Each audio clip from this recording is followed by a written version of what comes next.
Christmas കൂടിൻ്റെ ആരംഭം.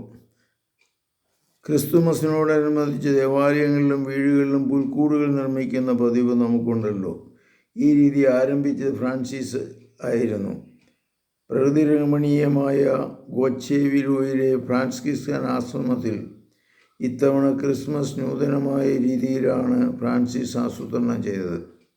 ഓക്കുമരക്കൂട്ടിനുള്ളിൽ ഒരു ഗുഹ സ്ഥിതി ചെയ്തിരുന്നു. പുല്ലും വൈക്കോലും ഉപയോഗിച്ച് ഫ്രാൻസിസ് അതിനെ ഒരു കാലിത്തൊഴുത്തായി രൂപാന്തരപ്പെടുത്തി. അതിൻ്റെ വശങ്ങളിലായി ഒരു കാളക്കുട്ടിയെയും കഴുതക്കുട്ടിയെയും കെട്ടി. പുൽക്കൂട്ടിൽ ഉണ്ണീശോയുടെ രൂപവും വെച്ചു.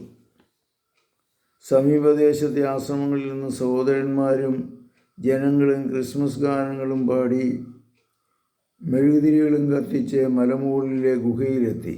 എല്ലാവരും ജിജ്ഞാസയോടെ പുൽക്കൂട്ടിനുള്ളിലേക്ക് നോക്കി. തങ്ങൾ ഭാവനയിൽ മാത്രം കണ്ടിട്ടുള്ള തിരുപ്പിറവി ഇതാ കൺമുമ്പിൽ അവർ ആശ്ചര്യസ്തബ്ധരായി.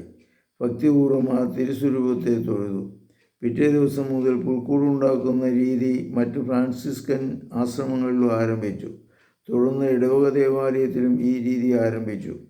കുട്ടികൾ സന്തോഷപൂർവ്വം പുൽക്കൂട് നിർമ്മാണത്തിൽ പങ്കെടുക്കുവാൻ തുടങ്ങി. ഇന്ന് പുൽക്കൂടില്ലാത്ത ഒരു ക്രിസ്മസിനെ കുറിച്ച് നമുക്ക് സങ്കല്പിക്കുവാൻ കഴിയുകയില്ല. ദൈവമേ, ഫ്രാൻസിസ് അസീസി വഴി നല്ല മാതൃക ഞങ്ങൾക്ക് നൽകിയ അങ്ങേക്ക് ഞങ്ങൾ നന്ദി പറയുന്നു. അങ്ങയുടെ തിരുപ്പിറവിയെ ആഘോഷപൂർവ്വം എതിരേൽക്കുവാനും അത് ഞങ്ങളുടെ മനസ്സിൽ പതിക്കുവാനും പറ്റിയ ക്രിസ്മസ് പുൽക്കൂടുണ്ടാക്കിയത് ഫ്രാൻസിസ് അസീസിയാണല്ലോ.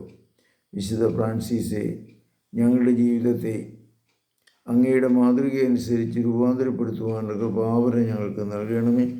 പരിശുദ്ധ പരമദിവ്യകാരുണ്യത്തിന് നേരവും ആരാധനയും സ്തുതിയും പുകഴ്ചയുണ്ടായിരിക്കട്ടെ. ഈശോ മിശിഹായ്ക്കും സ്തുതിയായിരിക്കും.